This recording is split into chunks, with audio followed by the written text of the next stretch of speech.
5.1, learning to see hard times. In the first 3 slides, we just have charts, so please add one piece, please pause it and add one note to each slide. The following slides after that, you'll need to have 3. The first 3 charts should look pretty familiar to you. These are very similar, if not the same ones that we've seen before.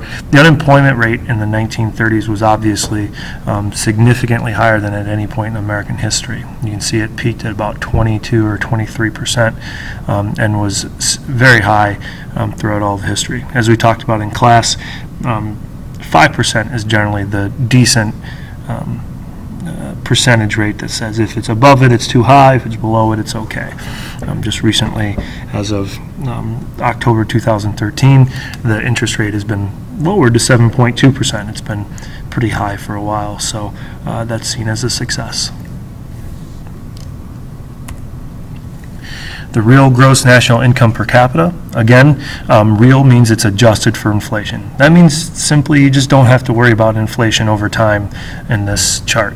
Gross means total, and then income per capita means per head. That means per person. So as you can see here in the Great Depression, it's really the only time period on this chart that the real gross national income per capita does not increase. So this can be another piece of evidence of how the economy was doing during the Great Depression. Long-term real growth in U.S. GDP per capita. Again, real growth is you don't have to worry about any inflation. GDP is gross domestic product, which simply means, again, the total amount of stuff, the total value per person of things made in the United States. And the black part down there is the Great Depression, and you can see that's the major blip or the major downturn in this chart. You can see the blue or green line is an average. It's a trend.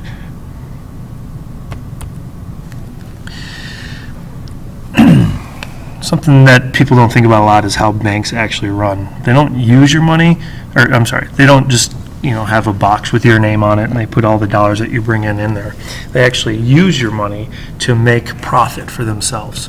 A lot of times they invest in stocks, or they purchase buildings, or they loan out your money to other people for cars and mortgages. Of course, they charge higher percent for the people they loan the money out to than they give to you for lending them your money. So banks have a lot of their money out. If everybody were to come at once and ask for their money, they wouldn't be able to give it to them. So unfortunately, during the Great Depression, unemployed people withdrew from their savings accounts for a long period of time, and they were sort of low on cash as it was. As the Depression raged on, there were panics and rumors about people not being able to get their money out of banks because the banks didn't have enough cash. So hearing that, people would rush to their own bank to get their money out to make sure that they could get their money out. Because back in the 1930s, if a man or a woman had an account and the bank closed, they were out of luck. So people would rush to the bank to make sure they had their money. This was called a bank run. And eventually what would happen when that occurred was the bank would fail. It would not be able to cash out all of the investments or the buildings or anything like that. And then, of course, when a bank failed, it caused other people to panic and to run to their banks. So as you can see, there weren't very many bank failures until the 1930s, and it accelerated. If you've ever seen the movie It's a Wonderful Life, there is one point where George, the main character, is trying to deal with a bank run and asking people to only take a certain amount of money. So this is a quote. I'd like you to pause it, and try to figure out what are 3 things that you can generalize about unemployed people during the Great Depression based on this quote. Go ahead and push pause now. Okay, some things that you might have written is that you have to get up early in the morning, that there was a lot of people trying to get jobs, but only a few of them available. This is the type of situation that happened all throughout the United States, and people would look to and show up at factories early in the morning in hopes that the factory would need an extra employee or two. Some factories did that out of charity, and others really genuinely needed it. And they were never sure how much stuff they were going to make because it was an economic downturn. And, frankly, in order to get picked, you had to be in the front line. So a lot of people would push and shove their way up to the front. Hobos were a term that originated in the 1930s, and at least 300,000 men were on the tramp and became hobos. If you've seen Lady and the Tramp, the old movie, Lady is sort of a rich little puppy and girl, and the tramp is a dog who is homeless and scavenges. That term comes from this, being on the tramp. Men who have been sturdy and self-respecting workers can take unemployment without flinching for a few weeks, a few months, even if they have to see their family suffer, but different after a year, 2 years, 3 years. The vast majority of people had jobs. Unemployment was 23, 25%, but that meant that 75, 77% of people had jobs. A few of them couldn't find jobs, and so they would leave to try in an effort to find jobs, or they would leave just out of shame. Sometimes they would work daily, like in the previous quote, and then they would send money home. How they traveled typically was on trains to get from city to city to city, illegally, of course. The railroad companies didn't like this, and they hired police to kick them out. Oftentimes they had to sleep wherever they could. A way that people got food was soup kitchens and bread lines. These are just charity events. Private organizations like churches led the way. It started in 1929. It was a mass sort of social movement, and it went throughout the Great Depression. Even Al Capone sponsored one. Some of them were for men, like this situation, and others were just for children or women. Either way, charity is still around today, and it's a large reason why people didn't starve to death in the Great Depression. People starved, they were really hungry, but there were not tens of thousands of people who died from hunger. Hoovervilles are a name for a bunch of sort of shanty towns where people would use scraps to build a temporary home. Many of them, as you can see here, were in front of factories, places where they could rush there in the morning to try to get a job. They called them Hoovervilles because they blamed, well, Herbert Hoover for the Great Depression, for the continued Great Depression. A lot of times the people that lived in Hoovervilles were men who were on the tramp. They used gas, or they used it started a fire in trash cans. There's actually one called Hooverville in Seattle, and this is where the term Hooverville comes from. They had streets, they had rules, or, laws, and they even had a mayor. So they actually had a series of Hoovervilles. If you click on the link up above, you can see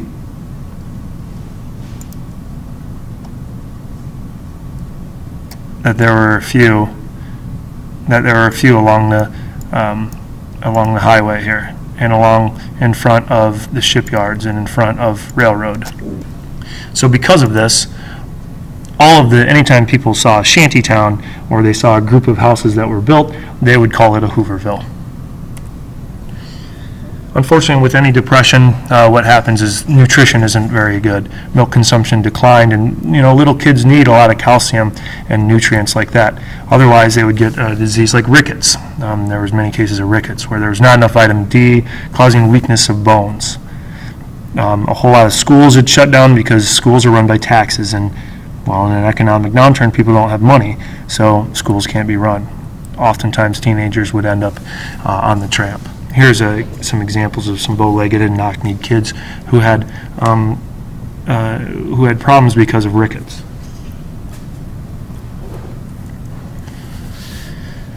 Yet another situation where immigrants are treated poorly. A very positive term like repatriation was used. Hispanics were told to go back south. And there's not a lot of pictures of this. In fact, it's more of a recent sort of narrative in looking at the history of the early Great Depression. During the Great Depression, between 29 and 37, there was, we're not exactly sure how many, but between 500,000 and 1 million of people of Mexican origins were repatriated, which is basically rounded up, arrested, and put on a train, sent back south across the border. Didn't matter what country you were from, you went to Mexico. This was about half of the total population in the U.S. at the time. Unfortunately, about 60% of the people repatriated were actually U.S. citizens due to the 14th Amendment. Sometimes they were forced out by the FBI. And of course, this is just another example of nativism and fear of Hispanic people taking jobs.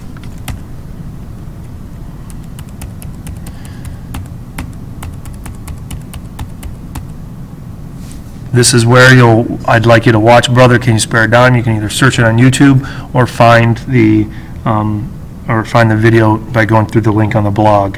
The basic thing that you need to do here is, as you listen to it, try to decide, okay, what is this person talking about? What's the message in the song? Just try to add 3 things. It's pretty obvious that the message of the song is, I used to work, I used to fight in World War I was involved in all these things, and now the stock market crashed, and now I'm begging on the streets.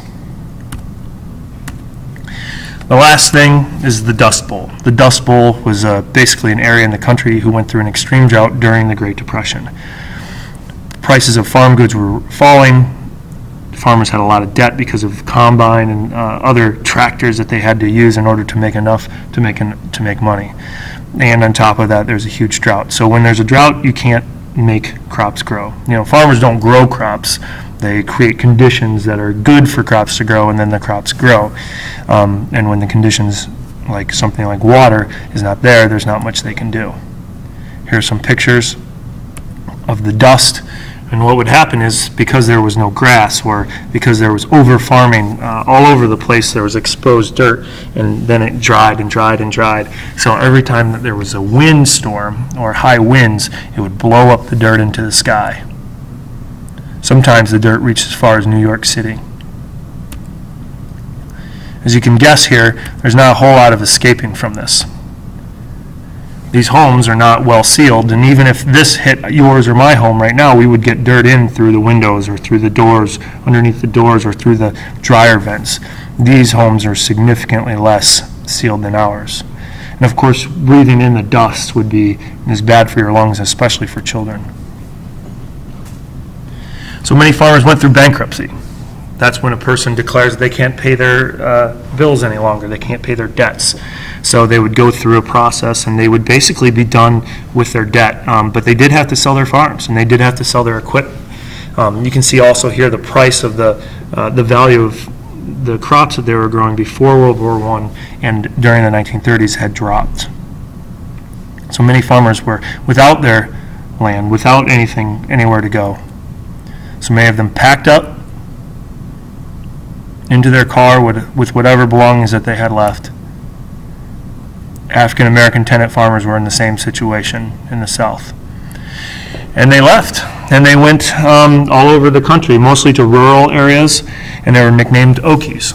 There's a famous book called The Grapes of Wrath that you'll probably have to read someday, where discussing experiences and the discrimination that these Okies felt. Didn't matter if they came from Oklahoma or not, they were nicknamed Okies.